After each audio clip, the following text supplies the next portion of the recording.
The poker table in Seattle, Washington Territory, smelled of whiskey and desperation on that humid summer evening in 1878, and Patrick Irving never imagined he would walk away from it with a woman instead of his money.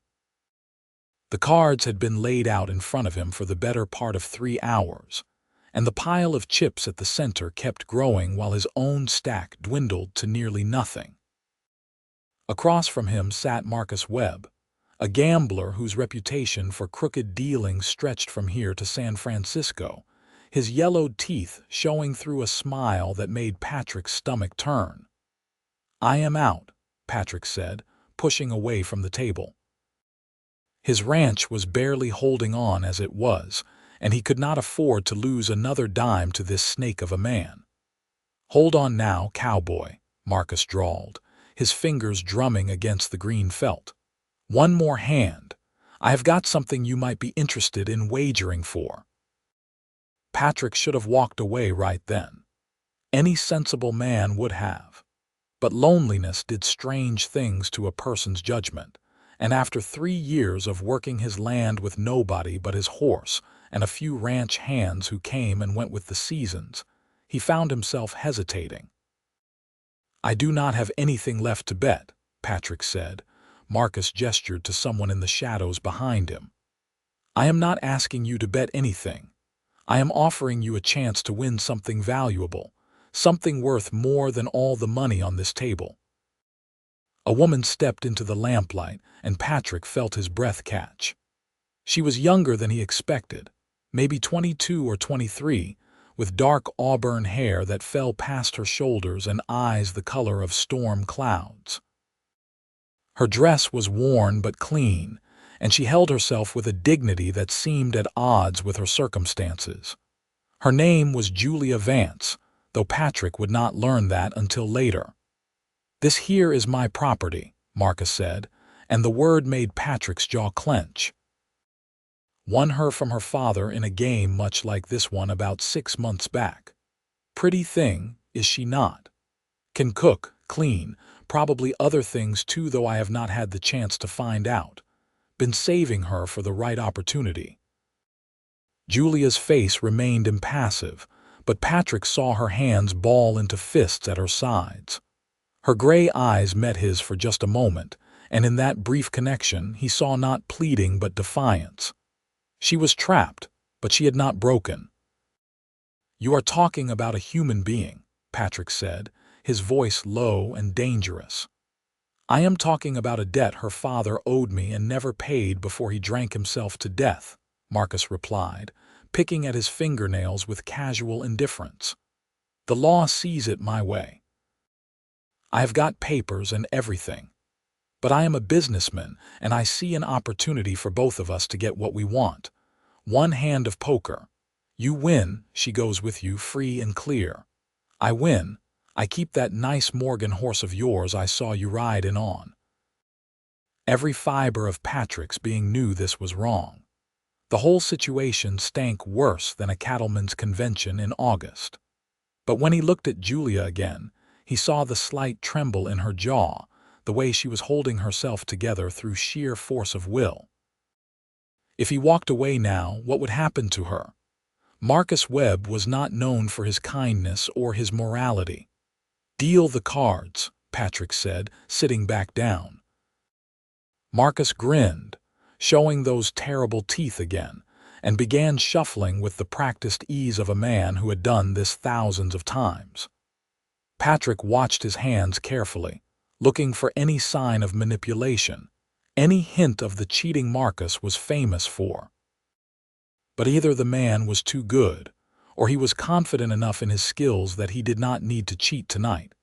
The hand was 5-card draw, and Patrick felt sweat forming on the back of his neck as he picked up his cards. A pair of 6s, a 10, a jack, and a 4. Nothing worth celebrating.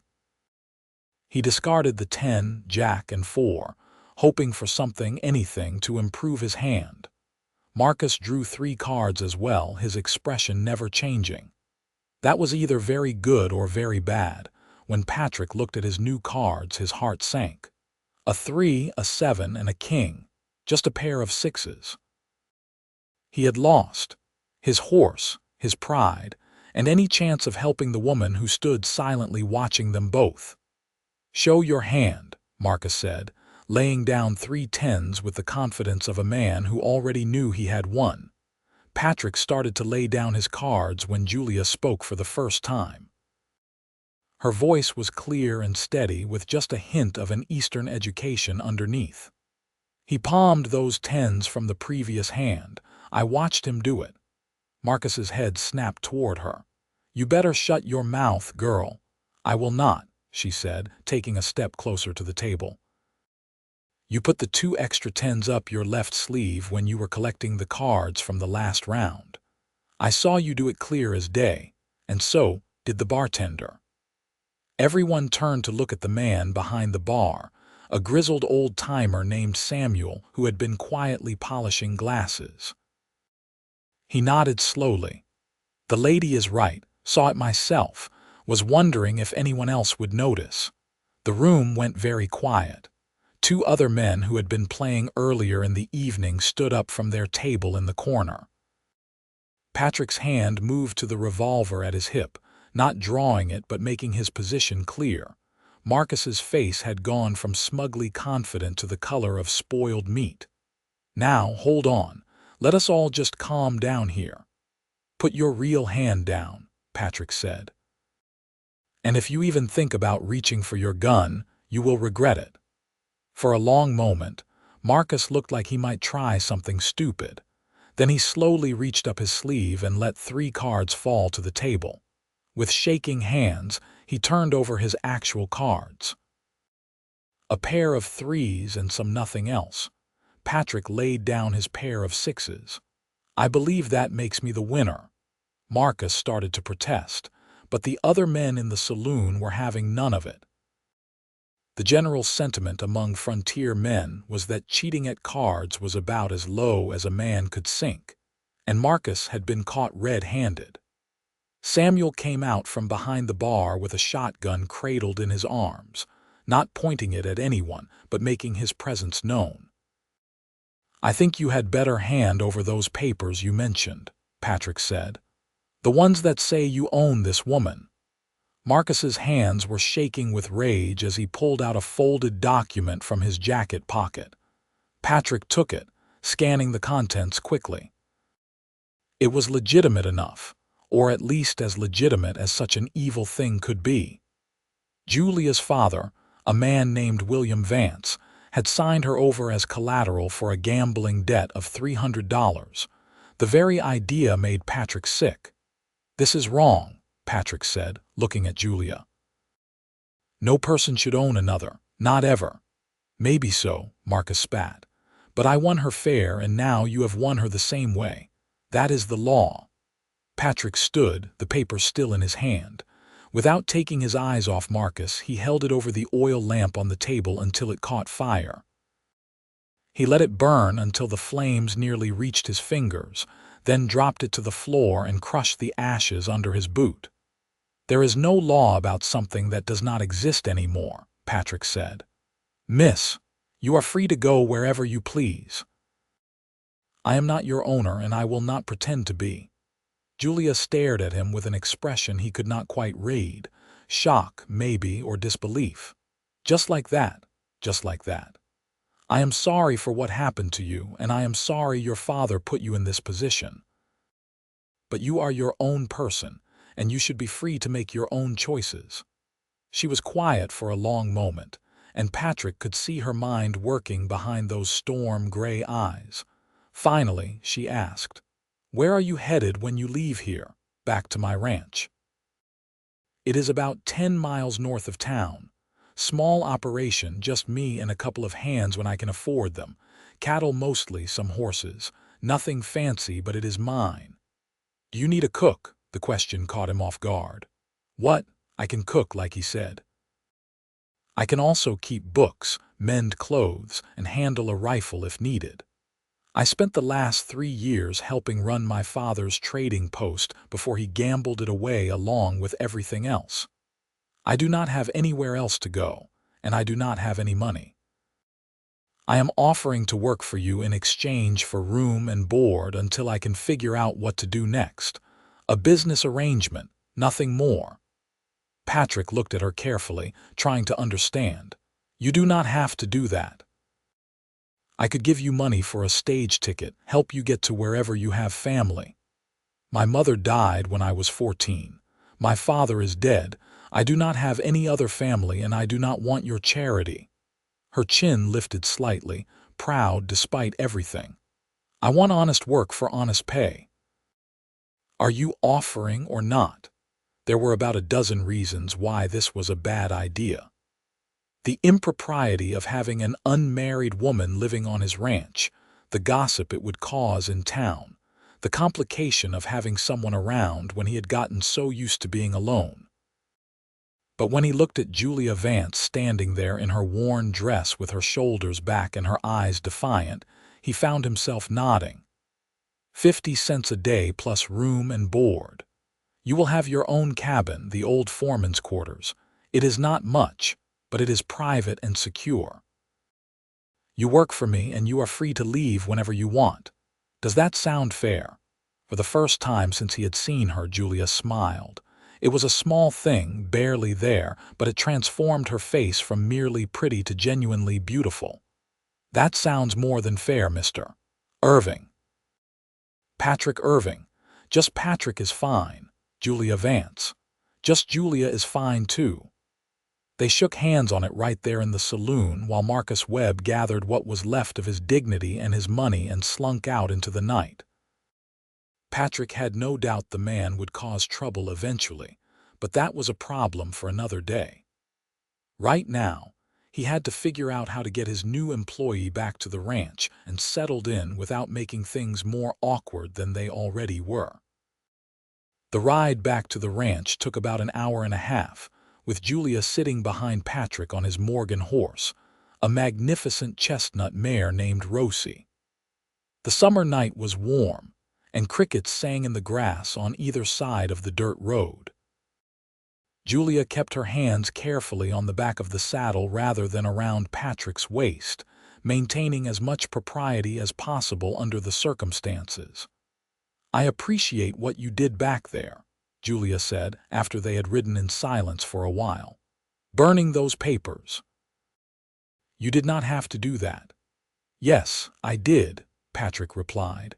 "I have seen enough in this world to know that owning another person is wrong, no matter what the law says. My mother was half Nez Perce. She told me stories about what happened to her people, how they were treated like property to be moved around and controlled. I would not do that to anyone."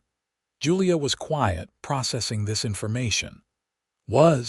She died when I was 17. Cholera. My father went 2 years later, just gave up living without her. They loved each other something fierce. Patrick surprised himself by sharing this. He usually kept such things private. "I am sorry for your loss," Julia said, and she sounded like she meant it. "They sound like good people. The best. They taught me to judge folks by their character, not their circumstances, and to always help when you can." "Is that why you gambled for me? To help?" Patrick considered the question carefully. "Partly, but also because I could not stand the thought of leaving you with that snake. And maybe because I have been alone too long, and the idea of having another person around did not sound as terrible as it usually does." He felt her shift slightly behind him. "How long have you been alone?" 3 years since my father died and I inherited the ranch. Before that, it was just the two of us, and he was not much for conversation after my mother passed. I had a few ranch hands over the years, but they never stayed long. It is hard work for not much pay, and I am not the easiest person to work for. I expect things done right." "I can handle hard work," Julia said. "And I do not mind quiet. I have had enough chaos in my life lately." They fell into a comfortable silence after that, and Patrick found himself very aware of her presence behind him. Not touching him, but close enough that he could smell the faint scent of lavender in her hair. It had been a long time since he had been this near to a woman, and even longer since he had wanted to be. The ranch appeared as they crested a small hill, and Patrick felt the familiar mix of pride and weariness he always experienced when coming home. It was not much to look at, just a main house that needed painting, a barn that was holding together through stubbornness and prayers, and a few outbuildings scattered around. But it was his, worked for with his own hands and sweat. "The foreman's cabin is around back," Patrick said, guiding Rosie toward a small structure that sat about 50 yards from the main house. "It is not fancy, but it has got a good roof and a stove that works. I will get a fire going for you and bring some supplies." Julia slid down from the horse with the ease of someone who had done it many times before. She looked around the ranch with an appraising eye, and Patrick found himself wondering what she thought of it. Probably saw it for what it was, a struggling operation run by a man who was in over his head more often than not. "It is nice," she said, and she sounded sincere. "Peaceful. I imagine you can see every star in the sky out here at night." "Every single one," Patrick agreed, dismounting and leading Rosie toward the barn. "Let me get her settled, and then I will show you the cabin." The foreman's quarters had not been occupied in over a year, and Patrick felt a flash of embarrassment at the state of it when he opened the door. Dust covered every surface, and there were spider webs in the corners. But the structure itself was sound, and the furniture was still good. A bed in one corner, a table with 2 chairs, a small stove for cooking and heat, and a trunk for storage. "I will clean it up tomorrow," Julia said, already rolling up her sleeves. "Do you have a broom I can borrow? You should rest tonight. It has been a long day and you must be exhausted." She gave him a look that was both amused and exasperated. "Patrick, I have spent the last 6 months living in a tent behind Marcus Webb's wagon, eating whatever scraps he decided to throw my way, and sleeping with one eye open in case he got drunk enough to forget why he was saving me. A dusty cabin with a real bed and a door that locks is paradise. I will be fine." The casual way she mentioned her circumstances hit Patrick harder than he expected. He did not. "No," she said quickly. "He threatened plenty, but he never went through with it. I think he was afraid I would kill him in his sleep if he tried, and I would have." There was no bravado in her voice, just simple fact. Patrick believed her completely. "There is a well between here and the main house," he said, keeping his voice steady despite the anger he felt on her behalf. "Clean water, and you can take as much as you need. I will bring you some food and blankets. Tomorrow we can talk about your duties and get you properly situated." "Thank you," Julia said, meeting his eyes, "for everything. I know you did not plan on any of this tonight." "No," Patrick admitted, "but I do not regret it. Get some rest, Julia. Tomorrow is soon enough to start working." He left her there and walked back to the main house, Rosie's reins in his hand and his mind spinning. What had he gotten himself into? He knew how the townspeople would react when they found out he had a young, unmarried woman living on his property. The gossip would be vicious, and it could damage both their reputations. But what else could he have done? Left her to Marcus Webb's tender mercies? That was not an option, not for a man who had been raised to do the right thing even when it was difficult. After settling Rosie in her stall and making sure she had feed and water, Patrick gathered supplies for Julia. Clean blankets, some bread and cheese from his meager stores, a jar of preserves his neighbor had given him last month. He found a broom and some rags, a bar of soap, and a lantern with enough oil to last the night. When he returned to the cabin, Julia had already opened all the windows to air out the place and was wiping down the table with a handkerchief she must have had in her pocket. She looked up when he entered, and again he was struck by her composure. Most women in her situation would be falling apart, but Julia Vance seemed to be made of sterner stuff. "I brought what I could," Patrick said, setting everything down on the now clean table. "It is not much, but it should get you through tonight." "It is perfect," she said, and the genuine gratitude in her voice made him uncomfortable. He had not done anything special, just basic human decency. "Well then, I will let you get settled. If you need anything, the main house is right there. I am usually up with the sun." "Patrick," she called as he reached the door. He turned back. "Yes. Why did you really gamble for me? And please do not say it was just to help. I need to know the truth." He thought about lying, about giving her some noble answer that would make him seem like less of a lonely, desperate man. But she deserved honesty. "Because I have been alone for a long time," he said slowly. "And I guess part of me hoped that maybe, even just as an employee, having someone else around might make this place feel less empty. That is selfish, I know, and I am sorry if it puts you in an awkward position." Julia shook her head. "It is not selfish. It is human. And for what it is worth, I am glad you were at that table tonight. I am glad it was you and not someone else." The moment stretched between them, heavy with things unsaid. Then Patrick nodded and stepped out into the night, closing the door behind him and walking back to his empty house with far too many thoughts for a man who had to be up before dawn. The next morning arrived with the rooster's crow and the pale light of early summer. Patrick was already up, as was his habit, and had coffee brewing when he heard the cabin door open and saw Julia walking toward the well with a bucket. She had somehow managed to make her worn dress look presentable, and her hair was pulled back in a practical braid. She moved with purpose, like a woman who had worked hard her whole life and was not afraid of it. By the time Patrick finished his first cup of coffee and headed out to start the morning chores, Julia had already drawn water and was heating it on her stove. He made a mental note to show her where everything was, to explain the routine of the ranch and what would be expected of her. But first, he had cattle to check on and fences to mend. He was in the barn saddling Rosie when Julia appeared in the doorway, backlit by the rising sun. "I thought I might come with you this morning. See the property, understand what you do all day. If I am going to be working here, I should know the operation." It made sense, though Patrick had gotten so used to working alone that the idea of company felt strange.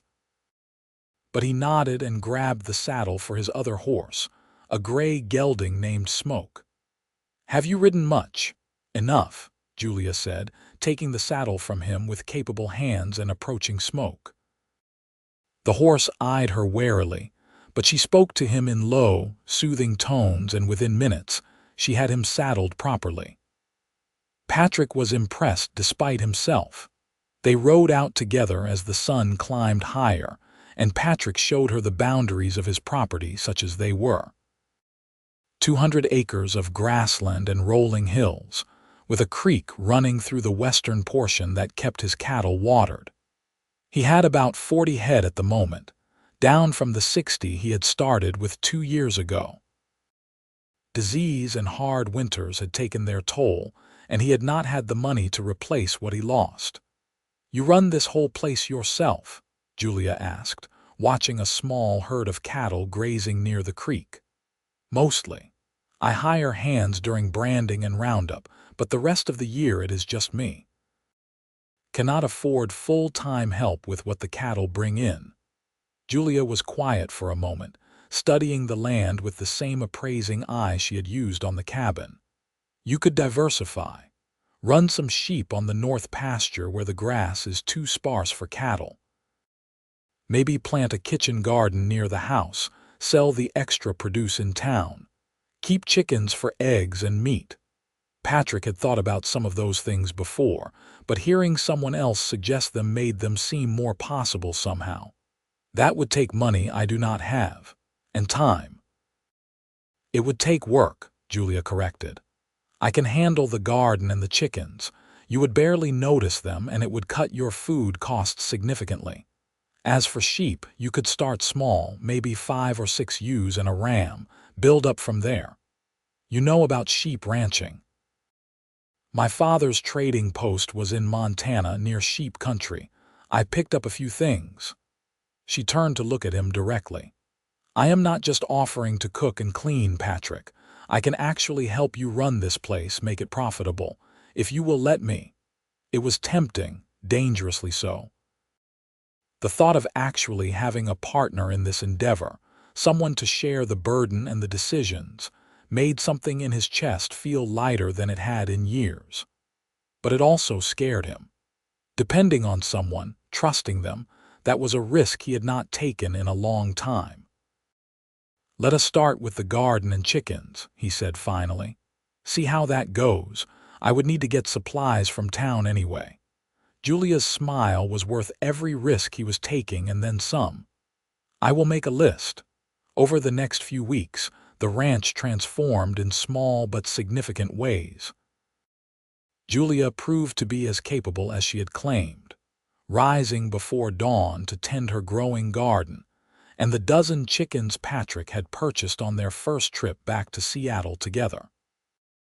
The townspeople had stared, of course, whispered behind their hands about the unmarried woman living on the Irving ranch, but Julia had held her head high and ignored them. Patrick found himself looking forward to meals in a way he had not in years. Julia was an excellent cook, able to turn his meager supplies into dishes that actually had flavor and variety. She kept the books better than he ever had, her neat handwriting filling the ledger with accurate accounts of every penny spent and earned. In the evenings, after the work was done, they would sometimes sit on the porch of the main house and talk, sharing stories about their lives before this. He learned that her mother had been a school teacher from Boston who had come west for adventure and fallen in love with a trader. That Julia had grown up reading books and learning to shoot, equally comfortable with Shakespeare and a rifle. That she had once dreamed of going to college back east, but her father's drinking had made that impossible. She learned that Patrick's father had built this ranch from nothing, that his mother had taught him to track and hunt in the Nez Perce way, that he had a brother who had gone to California during the gold rush and never came back, that he loved this land fiercely, despite how hard it was to make it pay, that he believed in doing things right even when it cost him. They were becoming friends, and Patrick had not realized how much he had missed having a friend.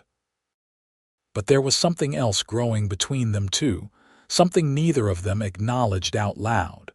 The way his heart beat faster when she laughed, the way her eyes followed him when he worked, the careful distance they maintained, neither wanting to presume or push. Julia was his employee, and anything more would be inappropriate. He had to keep reminding himself of that. It was early August when Marcus Webb showed up at the ranch, drunk and mean and looking for trouble. Patrick was mending a fence in the south pasture when he heard Julia scream, and he ran faster than he had ever run in his life. He found them by the chicken coop, Marcus with his hand wrapped in Julia's braid, trying to drag her toward his horse. She was fighting like a wildcat, had already given him a black eye from the look of it, but he was bigger and stronger. He had a gun in his other hand, though he was not pointing it at anything in particular, just waving it around to make his point. "She belongs to me," Marcus was shouting, his words slurred. "You had no right to take what is mine." Patrick's revolver was in his hand before he even thought about it, cocked and aimed at Marcus's head. "Let her go, now." Marcus turned bloodshot eyes toward him, still gripping Julia's hair. "This does not concern you anymore, Irving. I am taking back what you stole. I stole nothing. And you heard me. Let her go, or I will put a bullet in you right here." For a moment, Marcus looked like he might try to call Patrick's bluff. Then Julia twisted in his grip and brought her elbow back hard into his stomach. As he doubled over, she grabbed the gun from his hand and stepped out of reach, now armed and furious. "Get off this property," she said, her voice shaking but her hands steady. "Get off, and do not ever come back. If I see you again, I will not hesitate to shoot you." Marcus struggled to his feet, clutching his stomach and glaring at them both with pure hatred. "This is not over. The law is on my side." "The law says that paper you had was destroyed," Patrick said, "and that any debt her father owed died with him. You have no claim here, Marcus. Go sleep it off and stay away from my ranch and my employee. This is your only warning." They stood there in a tense standoff until Marcus finally stumbled back to his horse and rode off, shouting threats and curses. Only when he was completely out of sight did Julia lower the gun, her hands starting to shake in earnest now that the danger had passed. Patrick took the weapon from her gently and uncocked it, setting it aside. "Are you hurt?" "No, I am fine. He grabbed me from behind while I was collecting eggs." I did not even hear him coming. The thought of what could have happened made Patrick's blood run cold. "You are staying in the main house from now on. I do not care what people say. It is not safe for you to be alone in that cabin if he is going to keep coming around." Julia looked like she might argue, then nodded. "All right, but Patrick, I can defend myself. I am not helpless." "I know you are not. You proved that today. But I would rather not have to test how well you can defend yourself again. We are in this together now, and we look out for each other." "Deal. Deal," she said, and then, unexpectedly, she stepped forward and wrapped her arms around him. Patrick froze for a second, then carefully put his arms around her, holding her as she shook with delayed reaction. She felt small and solid against him, her face pressed against his chest, and he became acutely aware of every point where their bodies touched. This was dangerous territory, he knew, but he could not bring himself to pull away. "Thank you," she whispered against his shirt. "Thank you for coming when I screamed." "Always," he said, and meant it. "I will always come when you need me." She pulled back slightly to look up at him, and their faces were very close. He could count the faint freckles across her nose, see the flecks of blue in her gray eyes. The moment stretched, heavy with possibility, and Patrick felt himself leaning down without consciously deciding to. Julia's hand came up to rest against his chest, not pushing him away but not pulling him closer either. "Patrick," she said softly, "we should not." "I know," he said, but he did not move back. "You are my employer. I work for you. This would complicate everything." "I know," he repeated, "and I have only been here a month. We barely know each other." "I feel like I have known you much longer than that," Patrick said, finally voicing something that had been growing in his mind for weeks. "From that first night when you stood up to Marcus and told everyone he was cheating. You could have stayed quiet, kept yourself safe, but you spoke up anyway. I have never met anyone like you, Julia." Her eyes searched his face and he saw the conflict there. The same pull he was feeling, warring with practicality and propriety. "What are we doing?" "I do not know," he admitted. "But I know I care about you, more than I should, probably. More than is wise, and I think you might care about me too." "I do," she whispered. "God help me, I do. But Patrick, I do not want to be with you because you saved me or because I owe you. I do not want gratitude confused with something else." "Is that what you think this is? Gratitude?" "I do not know what to think. A month ago I was Marcus Webb's property, trapped and terrified. Now I am here, and you have been nothing but kind and respectful, and I am so grateful for that. But I need to know that what I am feeling is real, not just relief at being safe." Patrick stepped back, giving her space, understanding even though it hurt. "Then we wait. We take our time and figure this out right. But Julia, I want you to know that I am not being kind because I pity you or because I think you owe me. I am being kind because that is who you are, who I want to be around you. And what I feel is not about being your savior or your employer. It is about you, just you." She smiled then, tentative but genuine. "Then we wait. We see where this goes. But in the meantime, I am still staying in the main house. Because Marcus Webb is a problem we need to deal with, whether we are courting or not. Courting, Patrick repeated, trying out the word. I like the sound of that. Do not get ahead of yourself, cowboy. I said we would wait. But she was smiling as she said it. And when she went to collect the scattered eggs from where the chickens had fled during the confrontation, there was a lightness to her step that had not been there before. Moving Julia into the main house proved less scandalous than Patrick had feared, mainly because he made a point of explaining the situation to the minister in town the next Sunday. Reverend Thomas was a practical man who understood that safety took precedence over propriety, and he agreed to let it be known that the arrangement was purely for Julia's protection. It helped that Julia made a point of attending church services and volunteering to help with the church's charity efforts, quickly endearing herself to the community despite the initial gossip. The house had 3 bedrooms, and Julia took the one that had belonged to Patrick's mother, overlooking the garden she had planted. They settled into a new routine, sharing meals and chores but maintaining careful boundaries. No more moments like the one by the chicken coop, no matter how much Patrick might have wanted them. Instead, they talked.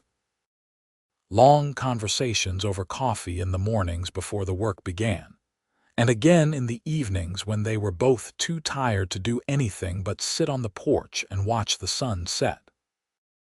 Patrick learned that Julia loved mathematics, that she could do complex calculations in her head that left him amazed. She learned that he could track a rabbit across rock, that he knew the name of every constellation, and the stories his mother had told him about them. They were learning each other, taking it slow and careful, building something real. In September, Patrick made the decision to purchase the sheep Julia had suggested. 6 ewes and a ram bought from a rancher up north who was getting out of the business. Julia's face when she saw them was worth every penny he had spent, her eyes lighting up with the kind of joy that made his chest ache. We will need to build a proper shelter before winter, she said, already planning. And we should keep them separate from the cattle, at least at first. Sheep are more vulnerable to predators. Patrick asked, grinning. She blushed slightly. I mean, you will need to, unless you want my help, of course. I always want your help, he said honestly. This ranch, it feels like ours now, not just mine. Is that strange? No, Julia said softly. It does not feel strange at all. They built the sheep shelter together, working side by side in the crisp autumn air. Patrick had thought he preferred working alone, but having Julia there, handing him tools and offering suggestions, made the work go faster and feel less like a burden. She was strong for her size, capable with a hammer and saw, and not afraid to get dirty. On the day they finished, as they stood back to admire their handiwork, Julia turned to him with a smile that stopped his heart. We make a good team. The best, he agreed, and before he could second-guess himself, he reached out and took her hand. She looked down at their joined hands, then back up at him, and did not pull away. Patrick, I know we said we would wait, and I am not asking for anything more than this right now. But can I hold your hand? Just for a minute, in answer. She laced her fingers through his, and they stood there in the fading light, connected by that simple touch, and Patrick felt more at peace than he had in years. The first snow came in late October, earlier than usual, and with it came trouble. 3 of Patrick's cattle went missing, and when he found them, they had been shot and left to rot. It was not rustling, it was vandalism, pure and simple, and he had a pretty good idea who was responsible. He rode into Seattle the next day, leaving Julia at the ranch with strict instructions to keep the rifle close and not open the door for anyone but him. Marcus Webb was not hard to find, drunk at the same saloon where this had all started. You shot my cattle, Patrick said without preamble. Marcus looked up from his whiskey with bleary eyes. Do not know what you are talking about. 3 head killed and left on my north pasture. That is destruction of property, and I can get the sheriff involved if I need to." "Go ahead," Marcus sneered. "Your word against mine, and I will just tell him about how you are keeping that woman at your place. Living in sin, from what I hear." Patrick's jaw clenched. "Julia is my employee, nothing more, and everyone in town knows she is staying in the main house because you keep threatening her." "You are not going to win this, Marcus. Leave us alone, or I will make sure you regret it." "Big words from a rancher who is barely keeping his head above water," Marcus said. "I know your type, Irving. You think you are better than me because you have got some moral high ground. But you are just as much a sinner as I am, coveting what is not yours. Julia does not belong to anyone. Not you, not me, not anyone. She is her own person." Marcus laughed, a ugly sound. "Keep telling yourself that, but mark my words, you will slip up eventually. You will do something stupid, something that proves you are no better than the rest of us. And when you do, I will be there to take back what is mine." Patrick wanted to hit him, wanted to wipe that smug look off his face with his fists, but he was not going to sink to Marcus's level. Instead, he turned and walked out, making a stop at the sheriff's office to file a report about the cattle. The sheriff, a weary man named Coleman, promised to look into it, but Patrick did not hold out much hope. As Marcus had said, it was one man's word against another's, and without proof, there was little to be done. When he got back to the ranch, he found Julia in the kitchen, rolling out dough for biscuits. She took one look at his face and set down her rolling pin. "What happened?" He told her everything, watching her expression grow darker with each word. When he finished, she was quiet for a long moment. "He is not going to stop," she said finally. "Not until one of us is dead or I am back under his control. That is not going to happen. I will not let it." Julia looked at him with something like frustration. "You cannot protect me every moment of every day, Patrick, and you should not have to. This is my problem, my burden. Maybe I should just leave, go somewhere far away where Marcus cannot find me." The thought of her leaving hit Patrick like a physical blow. "No, absolutely not." "Why?" she challenged.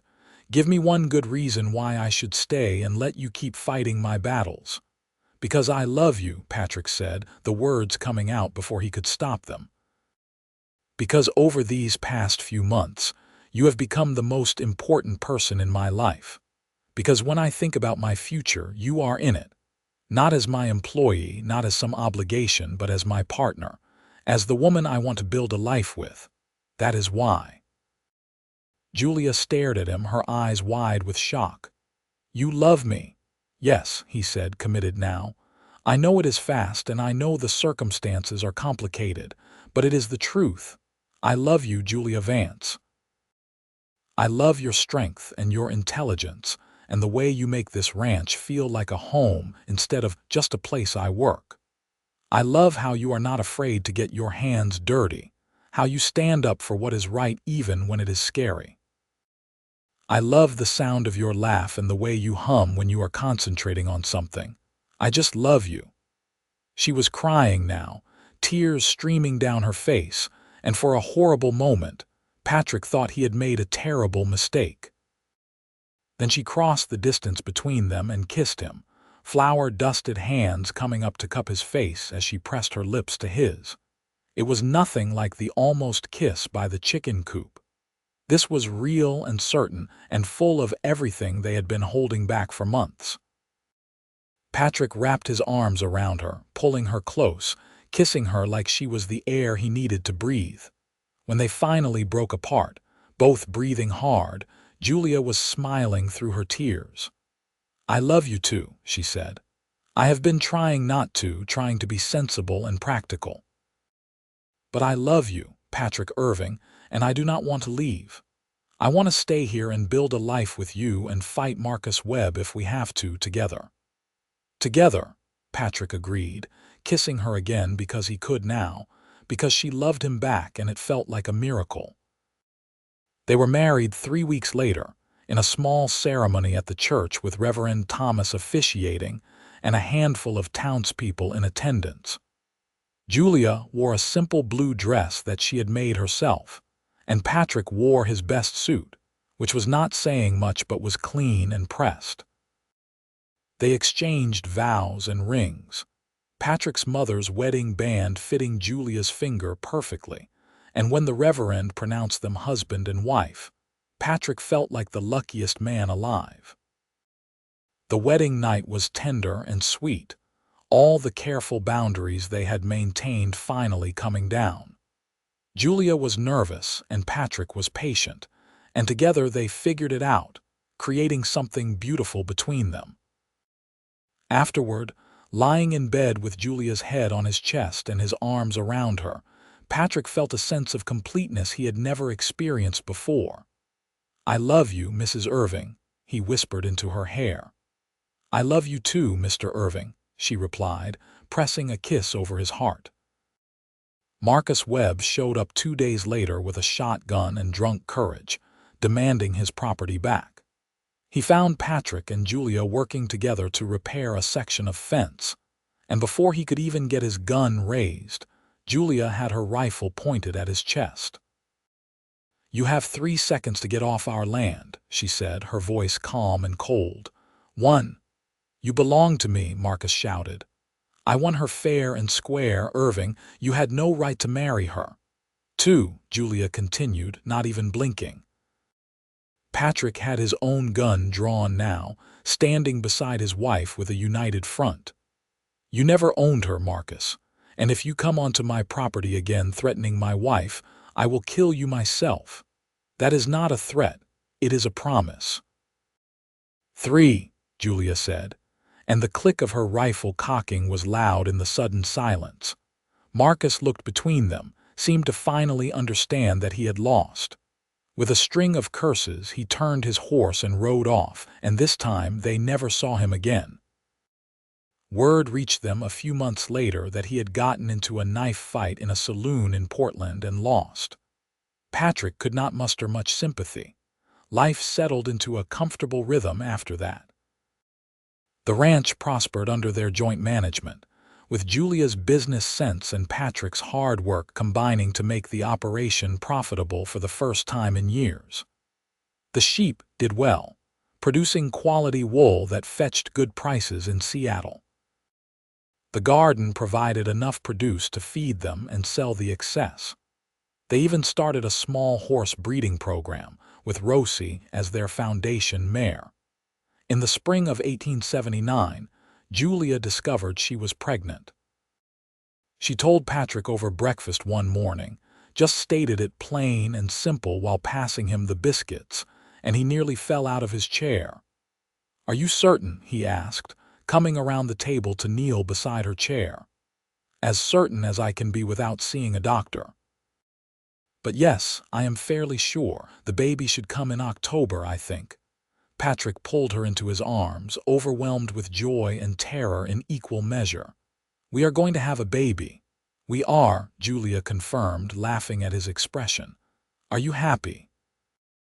"Happy does not even begin to cover it," he said, kissing her soundly. "You have given me everything, Julia. A home, a partner, a family. I never dreamed I could have all this." "We gave it to each other," she corrected. "That night in the saloon, we saved each other. I was trapped and hopeless, and you were lonely and lost. And somehow, we found our way to this." Their son was born on a crisp October morning, with a midwife from town attending and Patrick pacing the floor of the main house like a caged animal. The labor was long and difficult, and there were moments when Patrick feared he would lose them both. But Julia was strong, just like she was strong in everything else, and when he finally heard the baby's cry, he felt tears streaming down his face. The midwife brought him in to meet his son, a tiny red-faced thing with a surprising amount of dark hair and lungs that worked just fine. Julia was exhausted but smiling, holding out her arms for the baby. "He is perfect," Patrick said, sitting on the edge of the bed and looking down at his new family with wonder. "You are both perfect. What should we name him?" Julia asked, touching the baby's tiny hand. They had discussed names, of course, but never settled on anything definite. Now, looking at his son, Patrick knew exactly what felt right.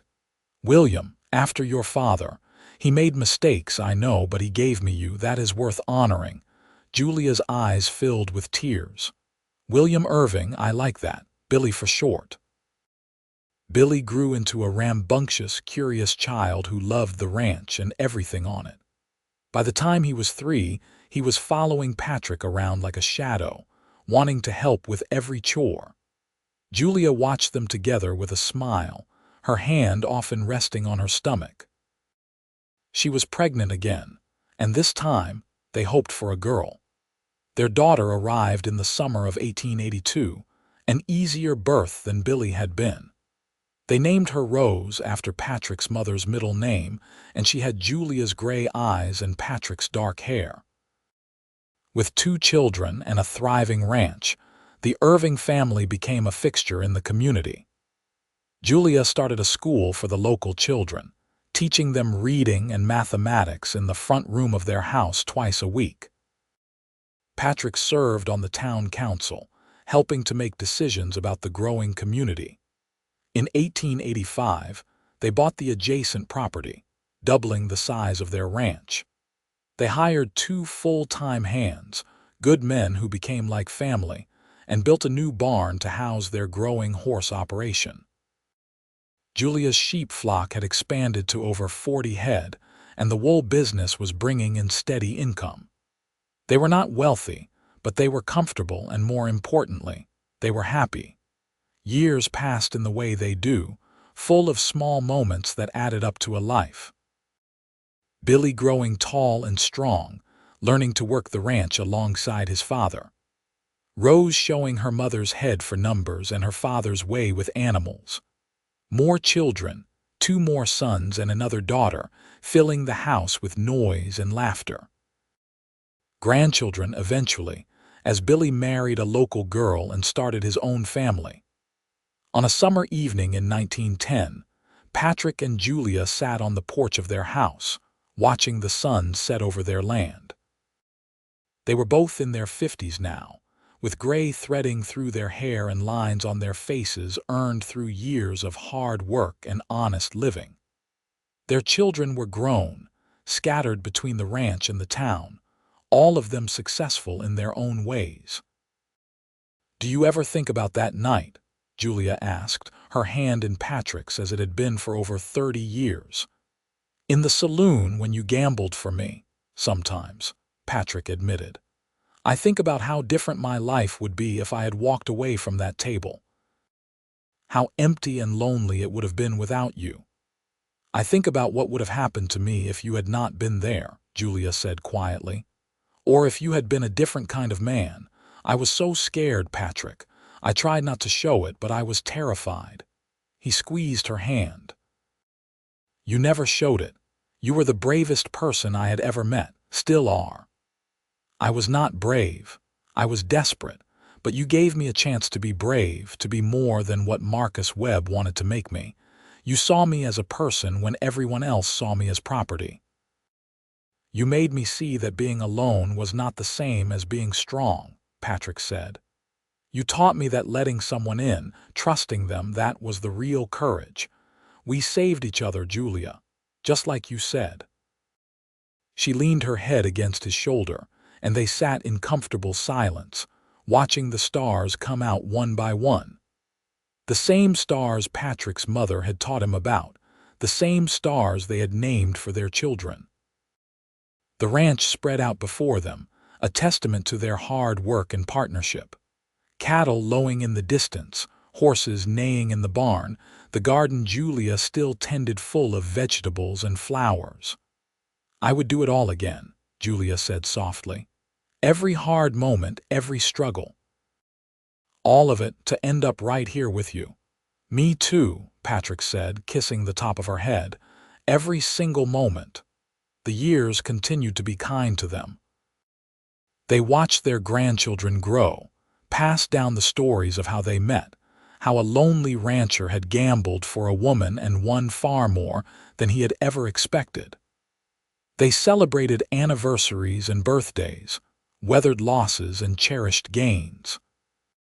In 1920, on their 40th wedding anniversary, their children and grandchildren threw them a party that half the town attended. There were speeches and toasts, stories shared and memories made. Billy, now a successful rancher himself, stood up and talked about his parents' partnership, how they had built something remarkable together. Rose, a teacher like her mother, spoke about the importance of seeing people for who they truly were, not what circumstances made them seem. But the moment Patrick treasured most was late in the evening when the crowd had thinned and he and Julia slipped away to walk their land one more time. They moved slower now, age having taken its inevitable toll, but their hands were still clasped together, their steps still in sync. 40 years, Julia marveled, looking up at the house they had built their life in. It seems like no time at all and also like forever. The best 40 years of my life, Patrick said, and I am looking forward to 40 more. Julia laughed, the sound as beautiful to him now as it had been when he first heard it.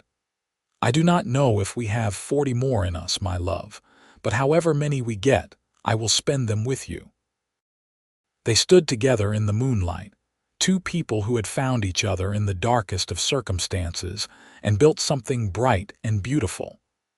The ranch stood strong around them, a living legacy of their love and hard work.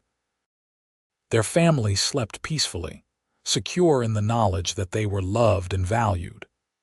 And in that moment, Patrick Irving knew that he was the richest man alive, not in money but in all the ways that truly mattered. Julia was his ace, the unexpected win that had changed his entire life.